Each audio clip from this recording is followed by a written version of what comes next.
We take you now to Grover's Mill, New Jersey. Ladies and gentlemen, this is Carl Phillips again at the Wilmoth Farm, Grover's Mill, New Jersey. Professor Pearson and myself made the 11 miles from Princeton in 10 minutes. Well, I hardly know where to begin to paint for you a word picture of the strange scene before my eyes, like something out of a modern Arabian Nights. Well, I just got here and I haven't had a chance to look around yet. I guess that's it. Yes, I guess that's the thing directly in front of me, half buried in a vast pit. It must have struck with terrific force. The ground is covered with splinters of a tree it must have struck on its way down. What I can see of the object itself doesn't look very much like a meteor, at least not any of the meteors I've seen. It looks more like a huge cylinder. It has a diameter of, what would you say, Professor Pearson? What's that? What would you say? What is the diameter? About 30 yards. The metal on the sheath is, well, I've never seen anything like it. The color is sort of a yellowish white. Curious spectators are now pressing close to the object in spite of the efforts of the police to keep them back. They're getting in front of my line of vision. Would you mind standing to one side, please? While the policemen are pushing the crowd back, here's Mrs. Wilmoth, owner of the farm here. She may have some interesting facts to add. Mrs. Wilmoth, would you please tell the radio audience as much as you remember of this rather unusual visitor that dropped in your backyard? Step closer, please. Ladies and gentlemen, this is Mrs. Wilmoth. Well, I was listening to the radio and Closer and louder, please. Pardon me? Louder, please, and closer. Yes, sir. Well, I was listening to the radio and kind of drowsing. That professor fellow was talking about Mars, so I was half dozing and half... Yes, Mrs. Wilmoth. Then what happened? As I was saying, I was listening to the radio kind of halfways. Yes, Mrs. Wilmoth. And then you saw something? Not first off, I heard something. And what did you hear? A hissing sound, like this. Kind of like a 4th of July rocket. And then what? Turned my head out the window and would have sworn I was asleep and dreaming. Yes? I seen a kind of greenish streak and then zinga. Something snapped the ground, knocked me clean out of my chair. Well, were you frightened, Mrs. Wilmoth? Well, I ain't quite sure. I reckon I was kind of round. Thank you, Mrs. Wilmoth. Thank you. Want me to tell you some more? No, that's quite all right. That's plenty. Ladies and gentlemen, you've just heard Mrs. Wilmoth, owner of the farm where this thing has fallen. I wish I could convey the atmosphere, the background of this fantastic scene. Hundreds of cars are parked in a field in back of us.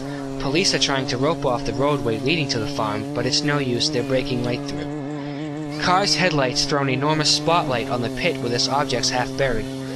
Some of the more daring souls are now venturing near the edge, and their silhouettes stand out against the metal sheen. One man wants to touch the thing. He's having an argument with a policeman. The policeman wins. Now, ladies and gentlemen, there's something I haven't mentioned in all this excitement, but now it's becoming more distinct. Perhaps you've caught it already on your radio. Listen. Do you hear it? It's a curious humming sound that seems to be coming from inside the object. I'll move the microphone nearer. Now we're not more than 25 feet away. Can you hear it now? Oh, Professor Pearson. Yes, Mr. Phillips. Can you tell us the meaning of that scraping noise inside the thing? Possibly the unequal cooling of its surface. I see. Do you still think it's a meteor, Professor? I don't know what to think. The metal casing is definitely extraterrestrial. It's not found on this Earth. Friction with the Earth's atmosphere usually tears holes in a meteorite. This thing is smooth, and as you can see, of cylindrical shape. Just a minute. Something's happening. Ladies and gentlemen, this is terrific. The end of the thing is beginning to flake off. The top is beginning to rotate like a screw. The thing must be hollow. It's moving. Look, the darn thing's unscrewing. Keep back. Keep back there, I tell you. Maybe there's a man in it trying to escape. It's red hot. He'll burn to a cinder. Keep back there. Hey, keep those idiots back. It's off. The top's loose. Look out there. Stand back. Ladies and gentlemen, this is the most terrifying thing I have ever witnessed. Wait a minute. Someone's crawling out of the hollow top. Someone or something. I can see peering out of that black hole 2 luminous discs. Are they eyes? It might be a face. It might be... Good heavens, something's wriggling out of that shadow like a gray snake. Now it's another one, and another. They look like tentacles to me. There, I can see the thing's body. It's large as a bear, and it glistens like wet leather. But that face, ladies and gentlemen, it's indescribable. I can hardly force myself to keep looking at it. The eyes are black and gleam like a serpent. The mouth is V-shaped, with saliva dripping from its rimless lips that seem to quiver and pulsate. The monster, whatever it is, can hardly move.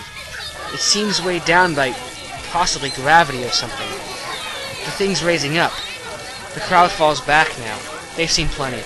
This is the most extraordinary experience. I can't find words. I'll pull this microphone with me as I talk. I'll have to stop the description until I can take a new position. Hold on, will you please? I'll be back in a minute.